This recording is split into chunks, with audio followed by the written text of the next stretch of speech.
This is Chris McDaniels. Like, subscribe to TW Wrestling on YouTube, subscribe to my other channel, Word of Chris, and subscribe to this channel, Chris McDaniels, and follow me on Twitter, Instagram, and both my TikToks. I'll be down there in the description box. And I'm here to do my WWE Friday Night SmackDown, May 24th, 2024 reviews. So here we go discussing about tonight's episode of Friday Night SmackDown. This is the go-home show for King and Queen of the Ring that airs tomorrow during the day. So yeah, I'll be doing my reviews on that show, and I'll be having my predictions up eventually sometime, or rather. But yeah, here we go discussing about SmackDown. Now we kick off the show with the first match of the night. It was Bianca Belair versus Nia Jax in the semifinals of the Queen of the Ring tournament. So yeah, we get to this match, and yeah, this match was a pretty damn good one. They was both beating the hell out of each other during this match. Nia Jax was going after Bianca's leg a lot of times in this match, but Bianca was using her strength and all that to beat down Nia. At one point, Nia actually lays out Bianca, climbs up the second turnbuckle, about to hit the Annihilator onto Bianca, but Bianca quickly got back up, scoops her up, hold her up for a little bit, even with her knee going out and stuff, and she hits the powerbomb onto Nia Jax. She pins her 1-2. Nia barely kicks out at 2. Well, then, Nia starts beating down Bianca again, slamming her knee down to the mat, and then she tries to hit the Annihilator once again onto Bianca.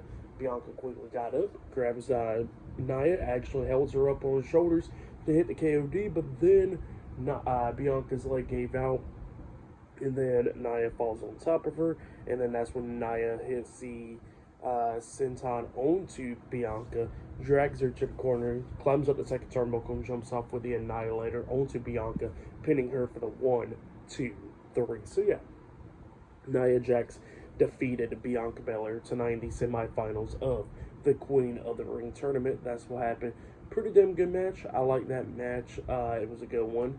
Nia Jax advances to the finals to take on Lyra Valkyria tomorrow, and winner of that match will pretty much become Queen of the Ring winner, and not only that, they will be the number 1 contender for the title in their actual brand. So yeah, that's what's going to be happening there. Pretty damn good match. For that match, I'll give it 3.5 stars. That's why I'll give that one. But then after the match ended, Kayla Braxton gets in the ring, interviews Nia Jax while the referee is checking on Bianca's knee and all that stuff. And Lyra Valkyria is in the crowd and stuff watching all this. And Nia Jax was telling Lyra that she will go to King and Queen of the Ring tomorrow, defeat her just like how she defeated Becky Lynch, Rhea Ripley, so many others, even Bianca Belair. How she walked past all of them, she's going to do the same to Lyra tomorrow. And then she says not only she'll be Queen of the Ring winner, that she'll go on to SummerSlam and win the championship as well. So yeah, she says that she'll be Queen and a champion by then. So yeah, that's what Nia says. But yeah, still pretty good match. So yeah, still to come later on tonight, we'll see Randy Orton versus Tama Tonga in the semifinals of the King of the Ring tournament later on tonight. And up next, we're going to be seeing Austin Theory and Grayson Waller hosting the Grayson Waller Effect up next with their special guest LA Knight on SmackDown. So yeah, I'll see you guys later. Till then.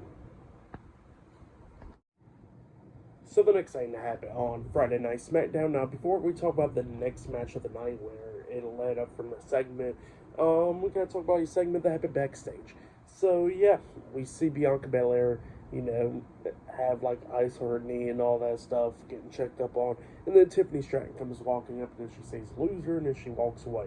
And then all of a sudden, we see Byron Saxton come up interviewing Bianca, and Bianca was talking about how, it sucks, but it is what it is because her knee gave out. What can you do about it, But then all of a sudden, they get interrupted by Candice LeRae and Indy Hartwell, and they was talking a lot of crap to Bianca, talking about like, oh look, your knee done gave out, boo-hoo and stuff.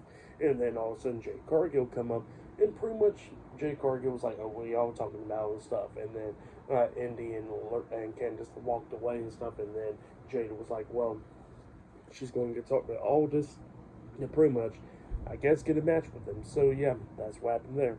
But then after that, we get to the next segment of the night where we see the WWE Tag Team Champions, Austin Theory and Grayson Waller, A-Town Down Under. They come out there hosting the Grayson Waller Effect they come out there and, they're talking about a few things, talking a lot of crap to the crowd and stuff.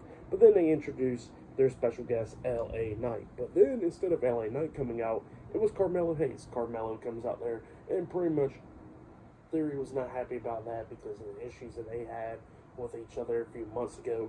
And then Melo was like, look, we need to put that in the past. We need to look out for each other because these other people, they ain't going to look out for us, And then that's what he was talking about. He was talking about how they got to show the veterans what they can do and all that stuff because all they do is care about themselves while, they care about each other. So, yeah, that's what Melo was talking about there. And then they was talking a lot of crap about Bobby Lashley and stuff, talking about how Lashley gave Melo advice and stuff, but all he gave was advice to him, just like how he gave advices to the Street Profits was to lose and all that stuff, and that's what they was talking about there.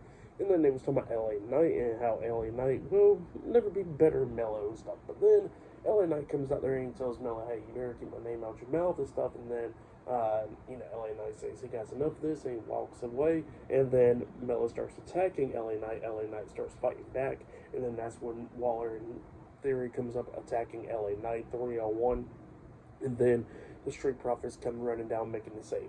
So yeah, then after that we get to a match. It was Angelo Dawkins and Montez Ford, the Street Profits, and LA Knight with BFAB at ringside versus the WWE Tag Team Champions Austin Theory and Grayson Waller, A-Town Down Under, and Carmelo Hayes in a 6-man tag team match. So yeah, we'll get to the 6-man tag team match, and it was a pretty good one.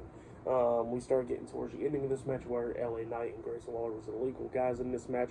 We see Melo coming in there after Knight hit the power slam onto Waller.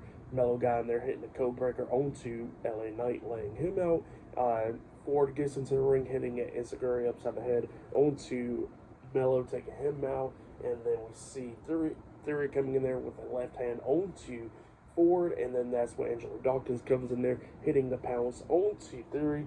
And then we see a jumping knee to the face onto Dawkins from Grayson Waller, and then Waller trying to hit the rolling stunner onto LA Knight, but LA Knight catches him and then turns around, hitting the BFT onto Waller. He tags in Ford, and then Melo comes running in, but he got tossed out the ring, and that's when Knight spears Ford across the announce table, and then, not Ford, Knight spears Melo across the announce table, and that's when Montez Ford climbs up the top turnbuckle and jumps off with a frog splash onto Waller, and then pins him for the 3 count. So yeah, the Street Profits at LA Knight defeated A-Town Down Under and Carmelo Hayes tonight in a 6-man tag team match. That's what happened. Pretty good 6-man tag match.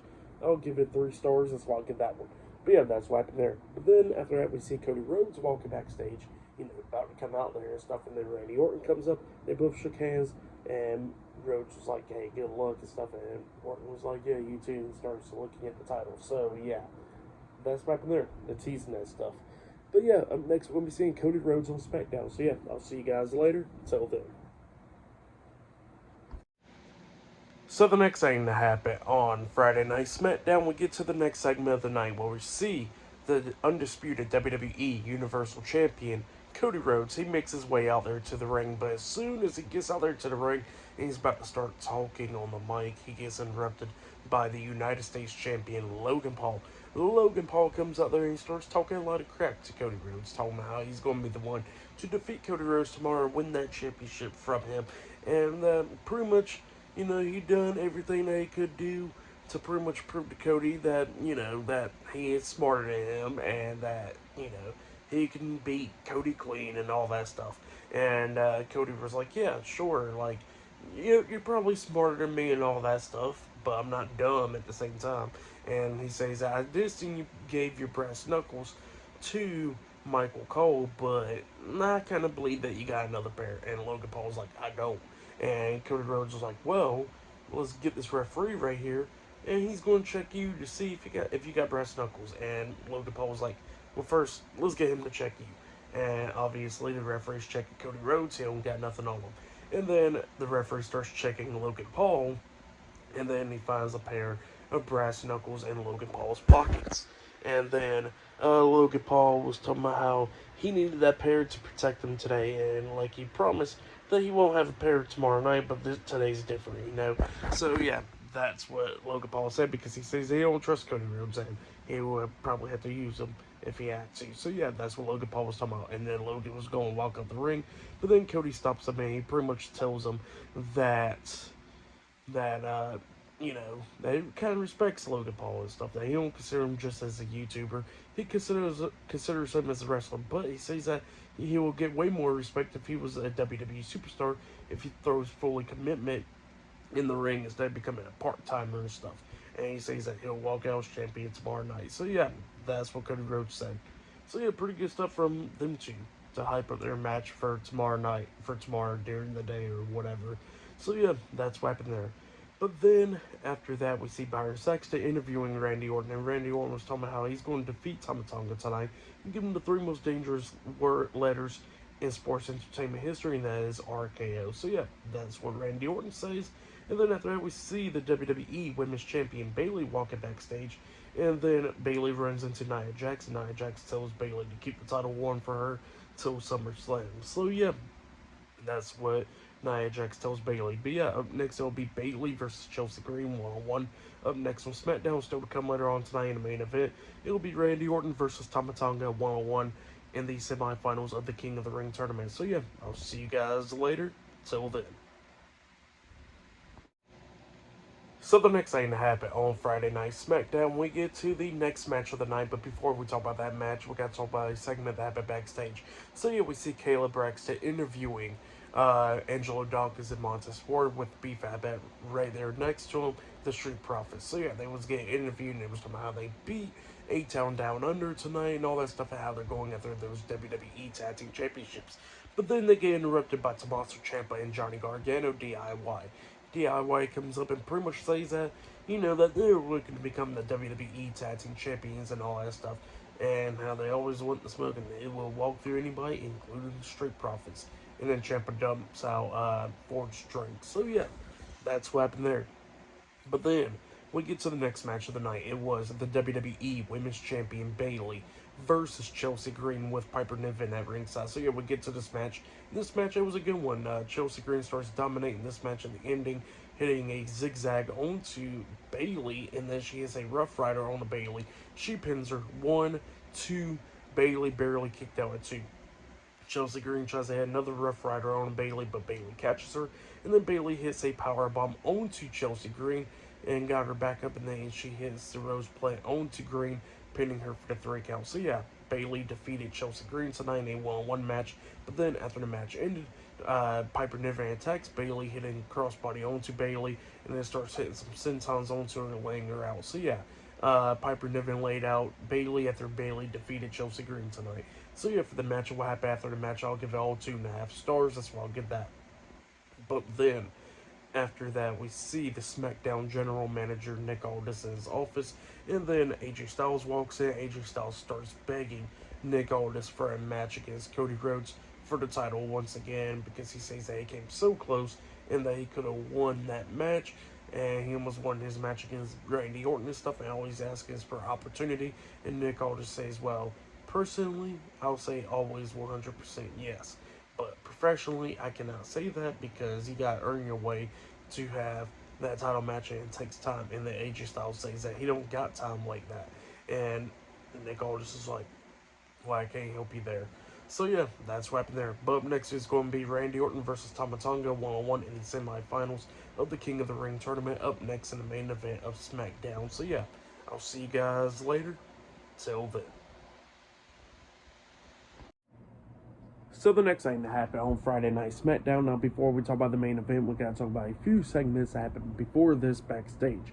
So yeah, we see Andrade, pretty much like a vignette of him. That's going to be him showing up the SmackDown stuff. So yeah, that's what's going on there. And then we see Legado del Fantasma talking backstage, and Humberto was like, yeah, I don't like that guy. I'm getting sick and tired of him. He should go back to Raw and stuff. And then Angel was talking about how, that they should be good with him and stuff. And yeah, that's what Santos and Elijah Lopez was talking about, how they should be letting bygones be bygones because he could be very, very valuable to them. So yeah, that's what they said there.